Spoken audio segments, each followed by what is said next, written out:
This is Cornstalks and Sports Talk, your go-to Iowa-based sports show, hosted by the one and only Eliot Clough.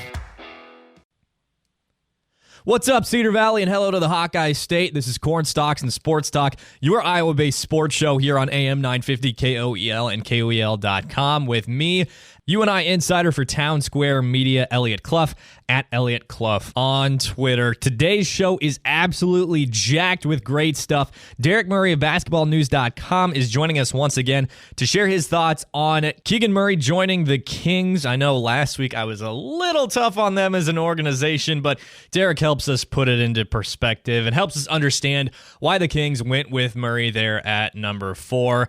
And he tells us a little bit about how he thinks Isaiah Brockington and George Condit from Iowa State will fare in the Summer League, what he thinks about the T-Wolves picking up Condit, and of course the New Orleans Pelicans getting Isaiah Brockington on an Exhibit 10. And then AJ Green himself, newest member of the Milwaukee Bucks, joins the show for an interview. We're really excited about that. AJ, of course, incredibly hard worker. He has really deserved it, and he has signed that 2-way contract with the Milwaukee Bucks.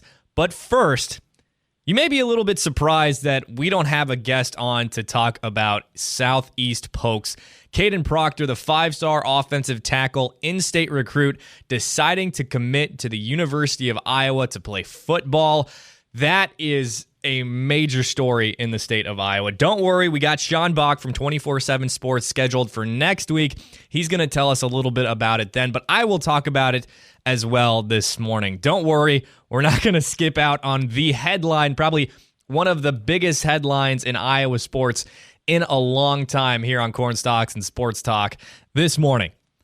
And one thing particularly came to my mind when I initially started thinking about how I was going to handle talking about a team that I don't necessarily cover myself. I do here on Cornstalks and Sports Talk, obviously.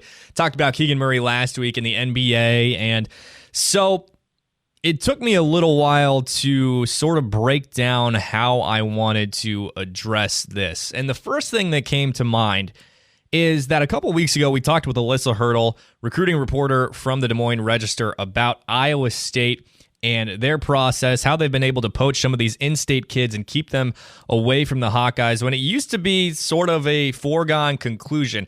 Some of the kids would go to Iowa State. It'd be very rare that they'd get an incredible talent like they did when they got Alan Lazard. I remember that being massive. But typically the in-state talented guys either went to Iowa or maybe they went out of state too. That was always a possibility.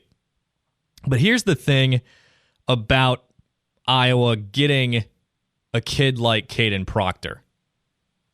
First of all, they still got some of those 3-star kids in state, right? It's not like Iowa State got all the talent from in-state. They got the 3-star kids like Alex Mota, Ben Keeter, I think it's Keeter, Aiden Hall, Zach Lutmer, right? I mean, and there's more to that. There's a kid from Des Moines as well. And Iowa may have missed out on a player like J.J. Cole. Sure. He wanted to stick around the center of the state, went to Ames, decided he wanted to play there. 4-star quarterback from Ankeny. I believe he just came out as either the MVP or the top player from the Elite 11 camp put on by On3. So very talented kid. I would be pretty surprised if Ankeny doesn't win a 5A state championship this year on his back, as well as followed by Jamison Patton, who will also be a Iowa State Cyclone in the fall of 2023. But what I'm getting at here is that the Hawkeyes, they got the best player in the state essentially 2 years in a row from the same school, and they're both 5 stars. 5-star athletes don't really come from the state of Iowa. Like, I think if he wasn't, Harrison Barnes was up there as being one of the best players to ever come out of the state of Iowa in terms of a prep. Of course, AJ Green was a 4-star. He went to UNI. But these really, really talented athletes don't tend to come from the state of Iowa. You think of 5-star high school athletes and you think California, Texas, Florida. It's not really something that comes too often in the state of Iowa, and the Hawkeyes got both of them. Xavier Nwakpa, who of course, he decided to graduate early and head to Iowa City at semester, so he is already there. And then Kadyn Proctor, he's got another season to play. I'm assuming he's going to go there at semester again in 2023 as well and get spring practice in with them. But 2 years in a row, they got the best player in the entire state.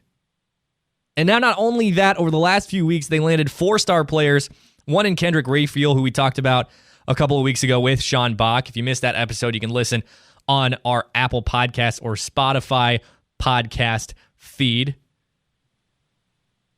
They also got Trevor Locke from Indianapolis, too. The Hawks, who is a 4-star recruit, I wrote about him as well. You can check out that article on KOEL.com.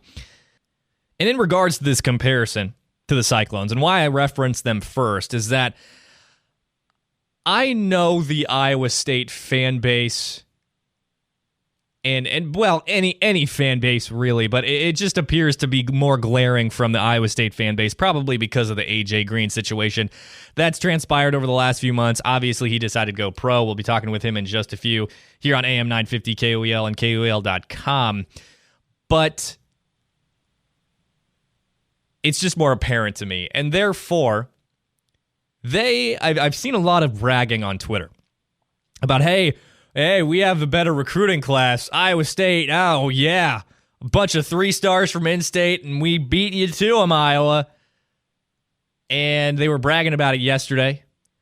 They've been seeing J.J. Cole play particularly well, and boy, that Iowa State fan base is getting cocky. Whew! And who can blame them? I don't. I get it. I mean, if J.J. Cole was going to UNI, I'd be telling you all about it, right? He'd be somebody that we'd have on the show, and we'd be talking to him. And I mean, obviously, we talk with AJ Green. We've talked with him a few times. Kids like Austin Fife, who have turned out to be really talented players for the UNI basketball program. Of course, Benny Sapp from UNI football, who transferred in from Minnesota.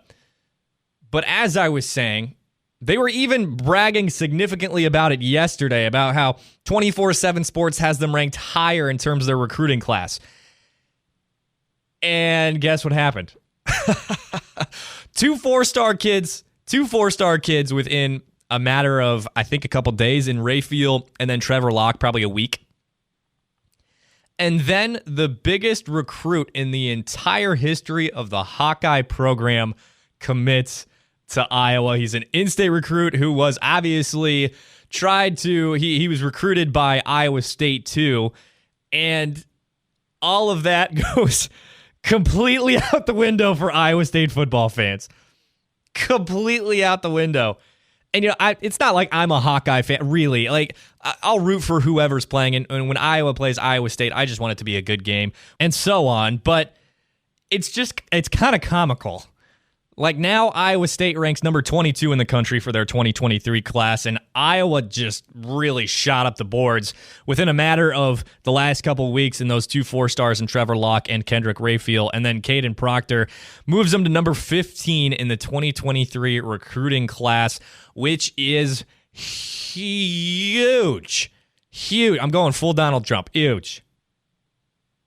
And honestly, like, if we're talking about Kadyn Proctor right now, I put together an article on him as well. Again, you can read that on KOEL.com.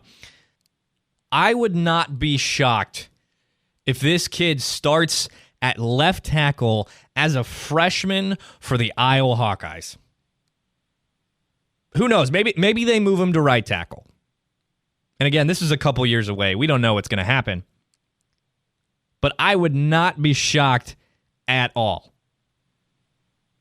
The Hawks are set on the offensive tackle position, right tackle, left tackle, for the next 3 to 4 years, along with Trevor Locke committing too, because 4-star commits are huge. Iowa is really, really awesome at developing these guys who were probably under-recruited into NFL players. Tyler Linderbaum is from Solon, Iowa, which is right down the street from Iowa City, and he came in and was a first-round NFL draft pick after a few years. And so when you have a kid who's already there in so many different ways and you bring him in and you work on more of the technical stuff, I mean, it's not like Kadyn Proctor's undersized either. He's 6'7", 330 pounds. Like, okay, I get it. And what I'm referencing there by bringing in some of those guys who are under-recruited too is that the older players that have been there for a little bit longer than Proctor are maybe going to be a little bit more game ready than this kid who's coming up from playing 5A level of high school football in Iowa. But 5-star recruits don't come around every day. I mean, Proctor, if you've done any research your own, number one offensive tackle in the country, not the state of Iowa, the entire country. He's the number one player in the 2023 class in the state of Iowa and the number 7 player in the country coming into Iowa City. This is offensive line university, along with Alabama, right? Like, both of these schools just pump out NFL offensive linemen, and obviously that's why Proctor was considering both. But I implore you, or encourage you, to go over to that article on KUEL.com, check it out, scroll down towards the bottom, and if you haven't actually watched him play, click this Max Preps highlight video that I've tagged in that article, and you will understand in 15 seconds, 10 seconds maybe even 5 seconds, why this kid was a 5-star recruit and why he will actually have a chance to start as a freshman at Iowa on the offensive line. And, you pair that with the likelihood that he's probably going to be there in the spring of 2023, not just the fall. So he's going to have time to work on that technical stuff. He's going to have time to work with the offense. He's going to have time to learn more about his teammates and their tendencies and build that chemistry along with the rest of the offense. And he's going to be a monster, man. He's already a monster. He looks like an NFL left tackle playing against middle schoolers on this tape. I mean, you could pull up his huddle where it's 7-8 minutes long, I assume, and not just this Max Preps tape where it's 2 minutes. And if you happen to live in the Des Moines area, maybe even Iowa City area, and you just want to get a glimpse of him, go to a Southeast Polk football game this fall because he will dominate literally every single player he's matched up against. Literally every single one. Proctor's a freaking monster. I mean, if he doesn't look like he's an NFL player matched up against middle schoolers, he looks like he's an NFL player matched up with toddlers. It's not even fair. And we saw this similar type of dominance from Xavier Nwankpa, who came from Southeast Polk as well and is now also a Hawkeye at the collegiate level. But he wasn't this type of dominant, overwhelming, mauling force that Kadyn Proctor is. And that's nothing to take away from Xavier Nwankpa at all. The kid's a highlight reel on the football field. He can cover you sideline to sideline. I'm so excited to see what he does for the Hawkeyes. But Proctor will go out and maul anyone who matches up against him. And in the run game, pass pro. I mean, you look at the offensive line from last year for the Hawkeyes. It wasn't good. It was not good. And this is part of the resurgence. Trevor Locke coming in is part of the resurgence of Hawkeye football, and it's not like they were bad last year. I mean, you put an average quarterback back there, and they went 10-2. And now give him an offensive line. Maybe Marco Lainez, I think it's Lainez or Lanes, comes in. He's a 3-star. Maybe he's the quarterback that Hawkeye fans have been waiting for. And Iowa's going to be pretty dangerous for a few years to come. And you throw Kendrick Rayfield in the backfield. Whew. Things about to get scary in Iowa City. And so the Hawkeyes, they have struck gold, and they struck it right here in Iowa from the same school, Southeast Polk, which is incredibly impressive from them as a program. Also sent their quarterback Jackson Daly from their championship team last year to Arkansas State. Abu Sama just committed to Iowa State. This is a D1 football factory at Southeast Polk. And two of those guys who helped lead them to the 5-8 state championship will be Hawkeyes. The future is bright in Iowa City, and I'm excited to follow along. Follow along with us here for another half hour here on Cornstalks and Sports Talk. We got Derek Murray coming up next of basketballnews.com to tell us about Keegan Murray being the number 4 overall pick in the NBA draft, and then AJ Green's hopping on with us to tell us about his experience with the Bucks. Don't go anywhere. Stick around for more Cornstalks and Sports Talk here on AM 950, KOEL, and KOEL.com. And we're back for this second segment here on Cornstalks and Sports Talk on AM 950 KOEL and KOEL.com with me, Eliot Clough, at Eliot Clough on Twitter. The NBA draft happened last week. We talked about it a little bit about Keegan Murray heading to the Kings, and with Ty Windish of the Eurostep podcast, he joined to tell us a little bit about AJ Green, what he thinks of the two-way signing.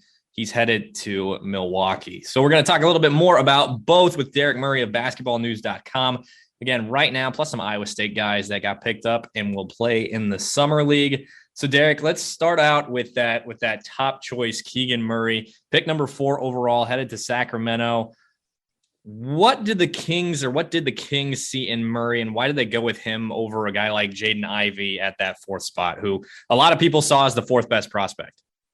Yeah, so Murray fits what the Kings want to do right now. You know, my understanding is that ownership, leadership, they've told the front office and the team, like, we are making the playoffs next year. No ands, ifs, or buts about it. We need to win right now. And while Murray isn't like the sexiest, flashiest player, he's not going to go out and score you like 30 points a game and like give you a bunch of high flying dunks. He does help you win tomorrow. Just that experience. He's got a very high floor, and he does all the little things well. He's not going to get in the way of Fox or Mitchell or Sabonis. He's going to give you good offense. He's going to give you intelligent passing, really good defense. He's going to run the floor for you. So from a philosophical standpoint, from the way they're building the team, they needed a power forward, and he helps them more in a win now mold than some of these other younger guys did that were drafted behind him. So I think that's what they saw in him. And he checks all the boxes that the Kings were looking for. Switchable 1 through 4, maybe very well could play 5 if your opposing team is playing small ball.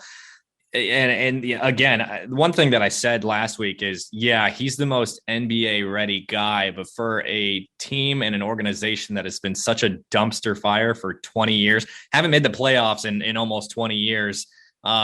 This notion of we make the playoffs or you're done, like, it makes sense, but also they're so bad.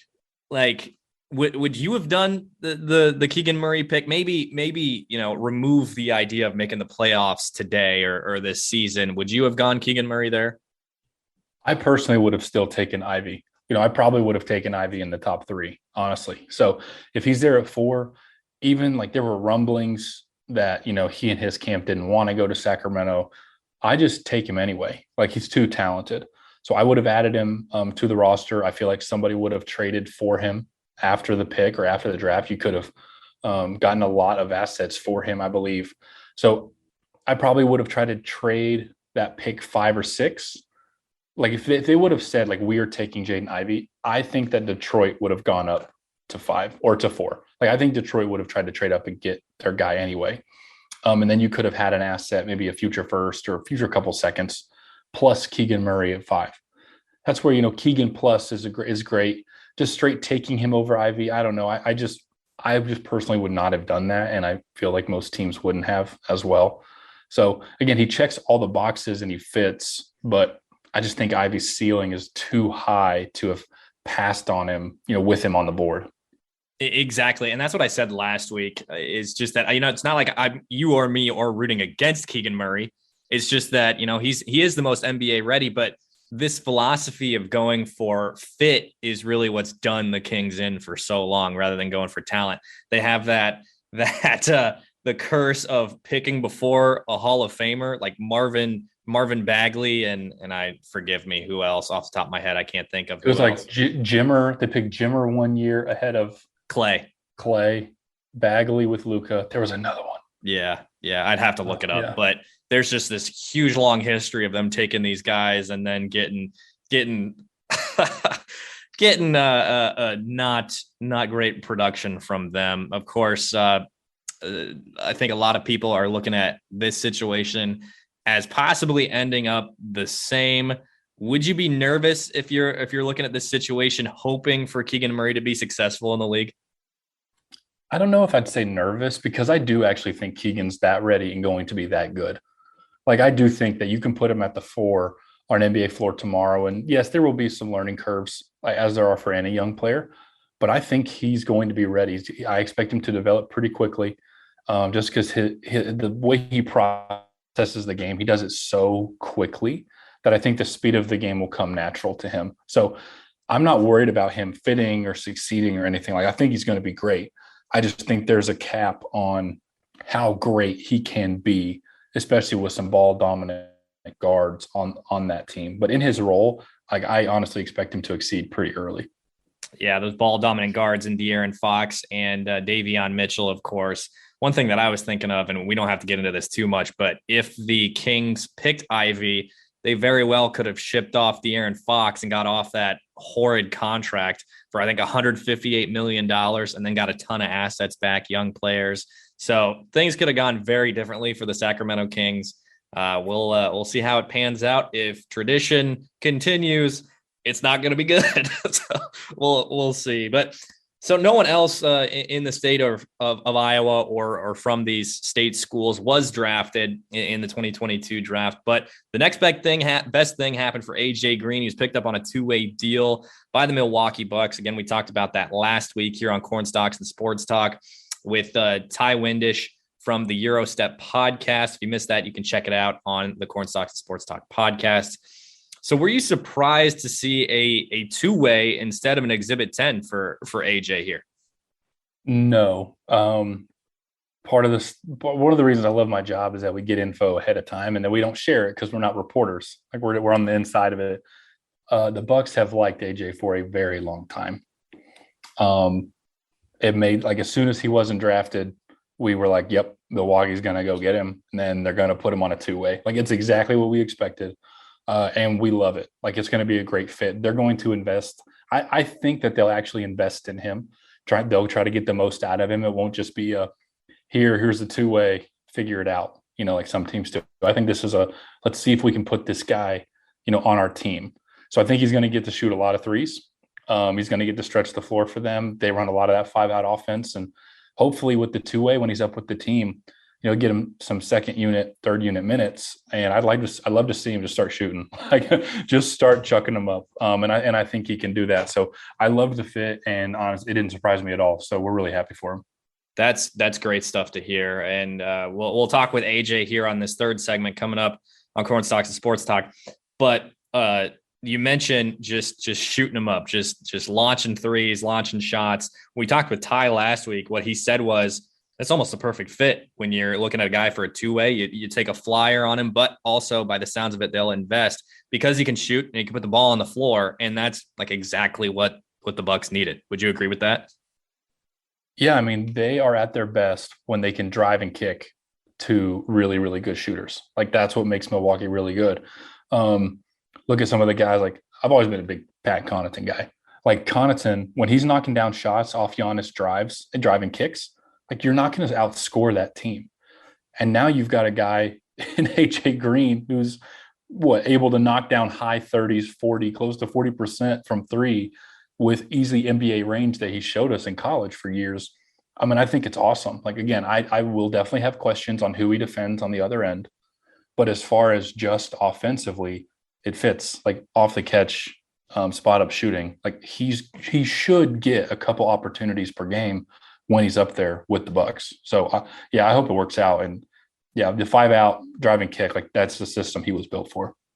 And just by sheer volume, the amount of threes that he shot when he was in college, that percentage went down. So that volume is going to go down. And I think that percentage is going to gradually increase too for AJ. I mean, he showed an NBA range on a consistent basis, playing in the McLeod Center. He'd shoot from that logo, not every game, but enough for scouts to know that he could launch.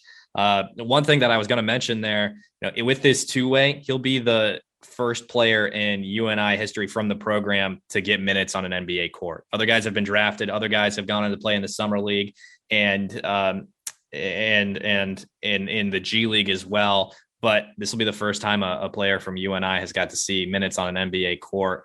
And I mean, we talked with Coach Ben Jacobson a few weeks ago. I can't imagine that being bad for recruiting. I'll tell you that right now. Oh, yeah, that's awesome. The next step is to just have the practice facility named after him. That feels like that's the logical next step in this process. Hey, crossing our fingers. He's from Cedar Falls too. I don't know if you knew that. That's where UNI's at. So I could definitely see that. But when you're looking at AJ playing in the summer league coming up here in just a few weeks, what do you want to see from him? What do you think the Bucks want to see from him over that brief time period in Las Vegas? Obviously the 3-point shooting, but I'd love to see him create off the dribble and maybe get to the rim a little bit.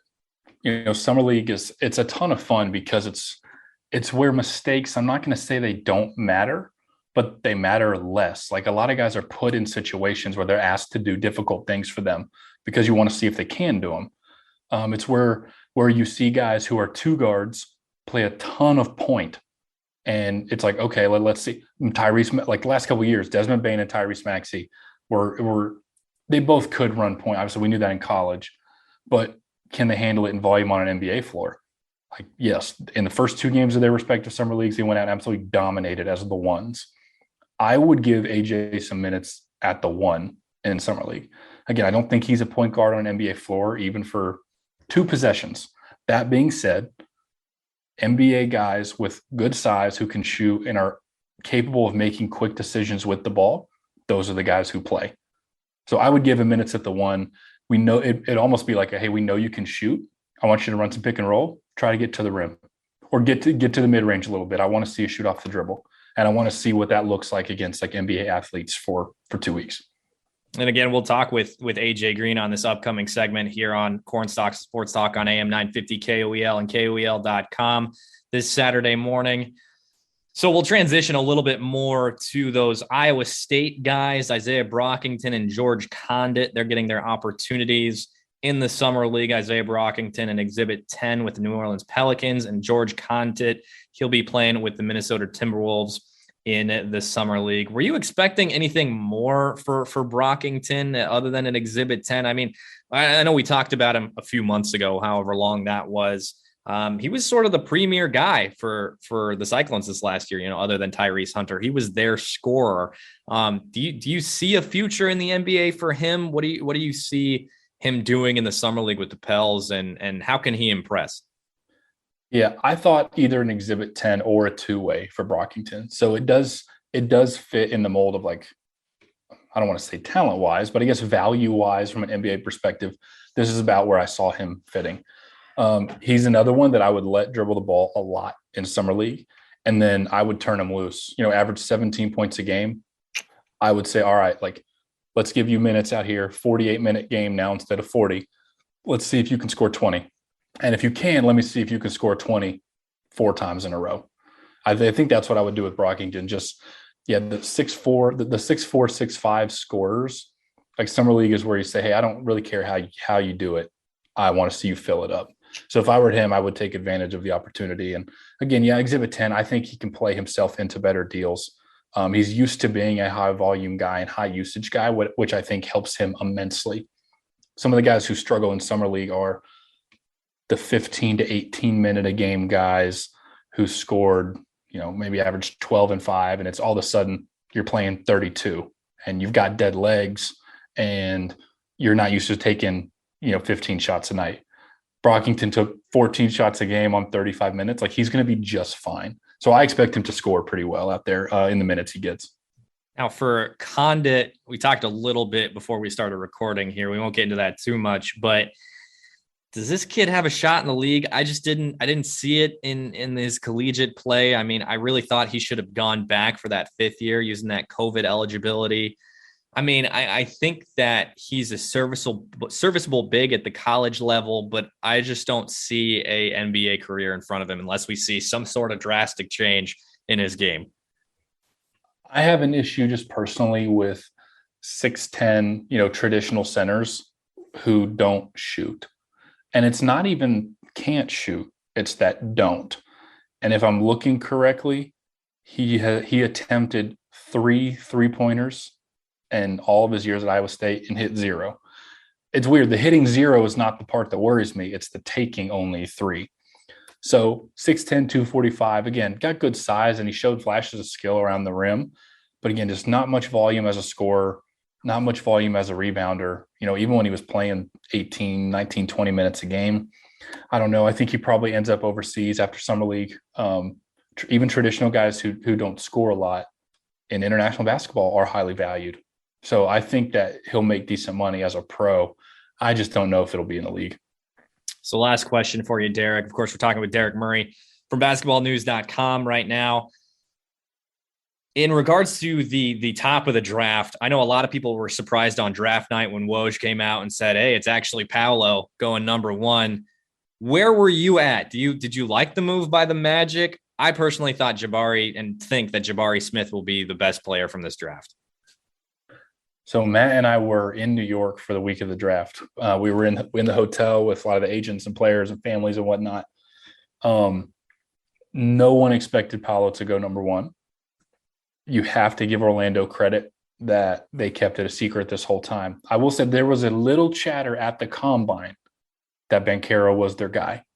And then that quickly died, and everything outside of that started pointing to Jabari. So you got to give props to that front office. I expected it to be Jabari, but they got their guy. And it's funny that I think he and Wagner will play really well together in Orlando. 2 6'10", like strong, athletic guys who are really good passers. They're both underrated passers, actually, and can score on all 3 levels. Like, I expect Banchero to probably finish first or second in Rookie of the Year. I don't know. It's just one of those where it caught all of us off guard in the hotel. Matt was in the green room, so he saw it a couple seconds ahead of me because I was in a studio across the street, and he was just like, "Dude, they did it." He was like, "They actually took Paulo." So props to them. They got their guy. Wow. It's cool that you were there. I'm glad to hear that. You deserve it. You work too hard not to be. But he is Derek Murray from basketballnews.com telling us a little bit about Keegan Murray headed to the Sacramento Kings. No relation as far as I can tell. AJ Green on the 2-way, who we'll be talking with in just a few, and then Iowa State basketball as well. Go give him a follow on Twitter if you want to follow the NBA draft and some evaluation. It's at D Murray Hoops right there. Derek, we appreciate you, man. Our NBA draft guy coming in clutch as always. Of course, man. Thanks so much for having me. Now, don't go anywhere, folks. We got the man, the myth, the legend himself, AJ Green, newest member of the Milwaukee Bucks, former UNI Panther, and 2-time MVC Basketball Player of the Year. Coming up, that interview, we've been waiting for it for a little while now. Very excited. Again, stick around for more of Cornstalks and Sports Talk here on AM 950 KOEL and KOEL.com. And we're back for this third and final segment here on Cornstalks and Sports Talk on AM 950 KOEL and KOEL.com with me, Eliot Clough, UNI insider for Townsquare Media. UNI's AJ Green was signed to a 2-way contract last week following the NBA draft, so he is now a Milwaukee Buck and is looking to be the first player ever from the University of Northern Iowa to step foot on the court and register minutes as an NBA player. He's kind enough to join us a few weeks ago, and now he's back once again this Saturday morning. AJ, you were just telling me a little bit about it. How crazy has the last week or so of your life been? Yeah, it's been a whirlwind. Just from, not being sure where I'm going to be playing and where I'll be, next, and the people reaching out and all support. But it's been amazing too. Like, it's been very special, and I appreciate everybody reaching out and the support. I'm just excited for, what's next and the next opportunities. And now that you're officially an NBA player, you're a member of the Milwaukee Bucks. How does that feel to have a childhood dream realized, and then know that you're turning around and, I mean, you're at training camp in Milwaukee now, summer league's coming up. How does it feel to be a pro basketball player? I mean, it's, I guess, everything that I would imagine it to be. It's pretty special, and but it's also, a motivation for me, knowing like I put in the time and am able and fortunate enough to get to this point. But I want to see what else I can do, so I'm going to keep pushing and keep working hard, and see where God can take me on this journey and what I can do. But it's very special, and yeah, it's hard to describe. It's just Pretty cool. And we were talking a little bit about the community too, the support. What's that been like? I'm sure there's been just an outpouring. Your phone probably hasn't stopped going off since last week. Yeah, it's been amazing. Like, just every time that I've been going out in Cedar Falls, whether it's getting lunch or just going to Shields or anything like that, it's like people are always, stopping me and saying congratulations and, how happy they are for me and just wishing me luck. And it's amazing. Like, I didn't know there were that many people that, you just walk by kind of every day that are tuned in and supporting and showing love. So it's been a blessing, just knowing I got that back home, that support. And I'm very appreciative of all those people too. And I'm sure some people were stopping you for photographs, maybe some autographs too. I saw Mark Simpson stopped you and got a photograph with you. I thought that was funny. Sturgis. Yeah. So you're in Milwaukee right now at a little bit of training camp. Can you tell us what's going on, what they have you doing, getting prepared for Summer League? Yeah, it's just so kind of just all the guys that'll be on the Summer League team from Milwaukee are here. And we've just kind of been, going through basically kind of like little practices, just kind of talking about, offensive, defensive, stuff, and just getting used to playing with each other type of deal and just working out basically. So I'm just here until I think we leave next Wednesday for Vegas. So I'll just be here until then, just working out and stuff. So you've been able to spend some time in the NBA facility. And of course you've done that throughout the draft process too. But you're at what's considered your home facility. Is it kind of, I'm assuming it's kind of mind blowing to see like all the resources you have now as a pro basketball player? Yeah, it's each day that I'm just around it. It's kind of like, dang, like you take a step back and just, it doesn't seem real, kind of just, the food is always there for you and just how nice everything is. And like you said, they got all the resources and everything that, a hooper would dream of and need. So it's like, I can't ask for much more. Like, I'm like, I could just stay there all day and just work out, eat some food, take a nap. Like, it's dream come true. And we know that you love just hooping, so it's perfect for you. So in regards to your new teammates in the Summer League, I know basketball players across the country are more connected than they've ever been via like AAU. And then guys are friends, even though they're, quote, opponents when they play against each other in college basketball. Did you know any of the guys that are, previously that are now your teammates? I didn't really know anybody personally. I guess, you kind of just hear, who people are kind of. I never really met anybody, but who guys are, just like you said, growing up and playing against people, watching other people play. But it's been good just to get, be around the team and who I'm going to be playing with in Summer League. I haven't seen a list. I probably should have done that before we sat down, but a list of who's all on the Summer League roster for the Bucks. Is there any names that we would know? Obviously, Marjin Beauchamp was a first round pick. Any other guys maybe that played? I doubt it, but in the MVC or regionally or anything like that? Not Putting you on that the spot. not that I know of. I'm kind of one of the younger guys, I guess. Some older guys I think that have been playing professionally for a few years, whether overseas or in the G League. But yeah, I don't know if there'd be any names of guys. Yeah, I'd have to think about it. My bad. No, don't worry about it. But as you're looking towards the Summer League coming up here in Las Vegas, has Milwaukee, have they told you what they're expecting from you or what they want from you over the stretch of being in Las Vegas and playing in Summer League? They haven't really, sat me down and said it, kind of straight up, but I think just to continue doing what I've been doing throughout this process and just play, how I've played my whole time at UNI and just, don't change anything about, my game or what I do and just stay true to who I am. So I'm going to do that, shoot some threes, have fun playing, just try and win and compete. That's the most important thing. So. Again, we're talking with former UNI Panther AJ Green, as he is going to be making his debut in the NBA Summer League coming up in about a week for the Milwaukee Bucks. You're listening to Cornstalks and Sports Talk here on AM 950 KOEL and KOEL.com. We just got done talking with Derek Murray of basketballnews.com and Babcock Hoops. I don't know if that sounds familiar.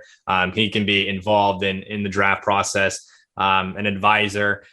And one thing he told us is that the Bucks have loved your game for a long time. And when did the conversation start with the Bucks? Was that something that started, when you entered the draft process a couple of years ago? Had you worked out for them before or anything like that?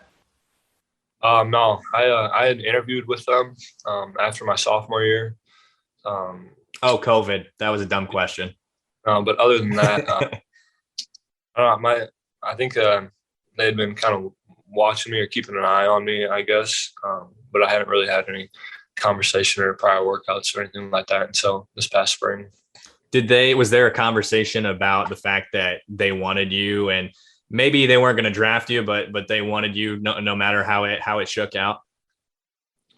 Yeah, my agent had said, there'd been a handful of teams that had interest if I were to go undrafted, and that possibly give me opportunities. And the Bucks were one of them, and we were able to work it out. Where I was able to come here, and this is the spot, and I'm very excited to be able to join this program and the success they have, and just try and add to it in any way I can.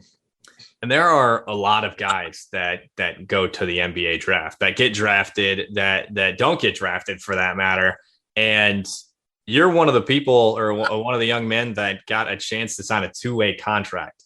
And a lot of people don't necessarily know what that means if they're casual fans, but essentially you get 45 days, 45 games that you get to spend with the Bucks? I think it might be 45 games. I think max. Okay. Well, and it shows much more investment as opposed to like an Exhibit 10 contract or just being part of a summer league team. How does it feel to know that they're invested in your future, that they see your game and like, yeah, we want this kid around for a little while? Yeah, that's huge. And that really means a lot. And I'm very appreciative, of that. And, how much they, believe in me to give me this opportunity, and think that I'm able to hopefully do some things and be a part of their program in the future. So I'm very grateful for this opportunity. I'm just going to try and take advantage of everything I can and all the resources and all the people, and just keep working and doing what I've been doing and see where I can go with it. The other thing we talked with Derek about was that you're going to be on a team with Giannis, Chris Middleton, and Drew Holiday. And so, by the sounds of it, you're going to have the freedom to shoot. Like this guy can space the floor. Giannis can get to the hoop whenever he wants to. How does that sound to you? That sounds great. It's a pretty good gig. Just having to shoot some hopefully open threes and just try and knock them down and make a few of them. So I'll do whatever it is. If it's that, if it's just be on the bench and cheering guys on. If it's playing a lot, I'll do whatever. But I'm just very happy to be here. Have you been able to talk to any of the guys that are on the guaranteed contracts, or any of the staff, like Coach Bud at all?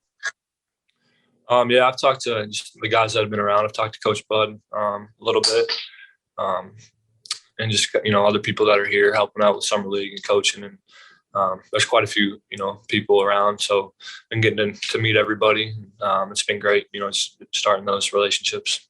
I'm assuming you haven't met Giannis yet. No, not yet. No. I've heard. It's really hard not to like the guy. And then I don't know if we've ever talked about this. I used to cover the New Orleans Pelicans, so I know Drew Holiday, not personally, but like I know he's a really good dude. So I'm excited to see what you think of him when you're able to meet him. But is it gonna be? And I know we talked about this last time. You met Steve Nash when you were over in Brooklyn working out for them. Is it difficult not to be like, oh my, hi, can I like shake your hand, like fangirl almost? Because I don't know. I don't think I'd be able to not.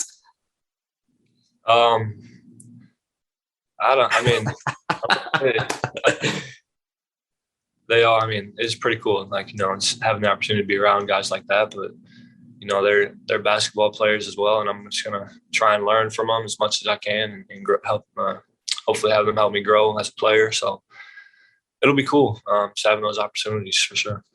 I don't know if you saw this. They just the Bucks just signed Joe Ingles too. That's a guy who's a technical basketball player. I just tweeted about it before we hopped on here. And I think that's almost like the perfect guy for you to learn from. Sure, he's a little bit bigger, but what do you agree with that? Yeah, I think just anybody that's, been around the league for a while and has the experience and knows what to expect from all aspects of it will be somebody that I can hopefully use as a, resource to learn from. So whoever it may be, Joe Ingles, Jan, any of the guys, I'm going to, be all ears to hear what they have to say. Summer League coming up next week. That starts July 7th. Do you have any specific goals there? Anything that you want to maybe show off to the staff? I know, and we talked with Ty Windish last week of the Eurostep podcast, who covers the Bucks, and he said that one thing they're really looking for is, when with a guy like Giannis, you can never have too much shooting, and having a guard who can put the ball on the floor. Are they going to try to put? Well, I guess you don't know exactly what the goal is there, but anything that you want to work on against this high level of competition, maybe just get used to the speed of the game, being that it's professional level as opposed to playing in the MVC or Division I basketball? Yeah, I think just going out there and being confident and playing confident in what I can do, and just doing what I've always done, kind of like I said, and what they kind of expect of me, just make some shots, play confident, and just play, play basketball how it's supposed to be played, and just have fun doing it and play hard and compete. So I'm not trying to prove anything, really, just playing free and having fun and just trying to win some games out there. Have you been able to pick out a number yet? So far, I think it'll be number 20 because they had a bunch of numbers were either retired or already taken. So there weren't many to choose from, but I'm not going to be picky. I mean, I'm just happy that I get a jersey and that I get to be here. So I think it'll be 20 though. I'm sure some fans in Cedar Falls will be a little salty. It's not number 4, but hey. Yeah, I tried. I got it retired. I tried. But who's number 4 retired for the Bucks? I'm not sure. I have to look.